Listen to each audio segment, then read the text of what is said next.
Hello guys, তোমরা আশা করি খুব ভালো আছো। তো আজকে আমি আরেকটা পুজো নিয়ে চলে এসেছি তোমাদের সাথে। তো আমার ডেইলি যা কিছু করি ইউনিকভাবে সেটা শেয়ার করি। তো আজকে আমি চলে এসেছি কার্তিক মাসে যে বাবা লোকনাথের কাছে ঘি প্রদীপ দেয় সেটা নিয়ে। এটাকে রাখের উপবাসও বলে।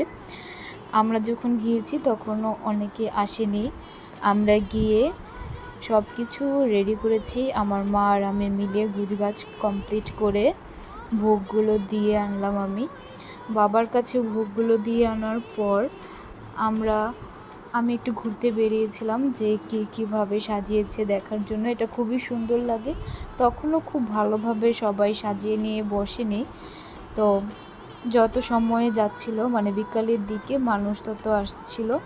তো তারপরে যতটুকু দেখেছি এইটুকটা দেখে নিয়েছি, কারণ হলো নিজের বাটা রেখে যাওয়া যায় না।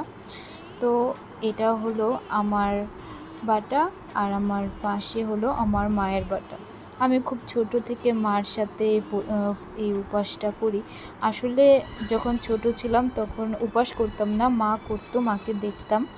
তারপর মা নিজে থেকে আমাকে বললো যে তুইও উপাস কর। তারপর থেকে আমিও করি। তখন অনেক মানুষ চলে এসেছে অলরেডি, তারা সবাই বসে পড়েছে। আর সাথে অনেক বিদেশিরা আসছে। তারা আমাদের এই পুজো পার্বণগুলো খুব ইন্টারেস্টেড ফিল করে। তো তারা আমাদের এগুলো অনেক ফটোগ্রাফি করছিল। তো যাই হোক, পুজো দিতে গিয়ে মোটামুটি অনেকক্ষণ বসে থাকতে হবে, তাই আমরা কিছুক্ষণ দাঁড়িয়েছিলাম। তারপর সন্ধ্যার দিকে পুজো শুরু হয়ে গেল। এই যে বড় প্রদীপটা আমি বাবার নামে দিয়েছি, আর ছোটোগুলো আমার মনের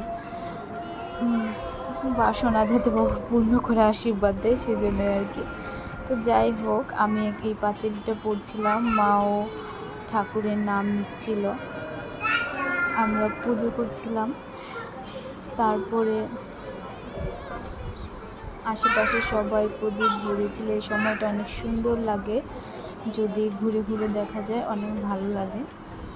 এই সময়ের প্রদীপ ধরানো থাকবে যতক্ষণ আমরা একদম কোনো কথা বলি না, চুপ করে থাকতে হয় আর বাবার নাম নিতে হয়, বাবার কাছে নিজের আকুতি মিনতি জানাতে হয়, যেভাবে করছিলাম আর কি আমরা। আমার মার বাটাটা যেহেতু মেইন, তাই আমার মা ঘট বসায়। এভাবে প্রদীপ ধরানো হয়ে গেলে প্রদীপটা উল্টো করে দিতে হয়, একটু জল দিয়ে নিভিয়ে দিতে হয়। এভাবে পুজো দিতে হয়। মায়ের একটা বাকি ছিল, আমার হয়ে গিয়েছিল, তাই আমি মায়ের সাথে মজা করছিলাম।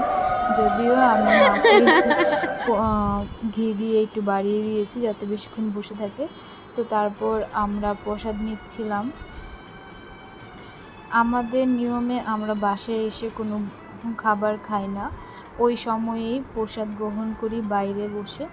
তো তার জন্য মা এখানে সাবু, কলা, দুধ, নারকেল দিয়ে একটা মাখা বানাচ্ছিল। এই মাখাটা অনেক বেশি বাবার প্রিয়, তাই এটা কম বেশি সবাইকে বাবার এই উপবাসে ভোগ দিতেই হয়।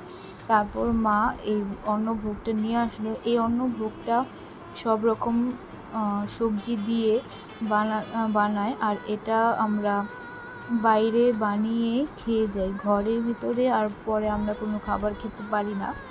তো আমি আর মা এখানে ভোগ গ্রহণ করছিলাম। তো যাই হোক, ভালো থেকো।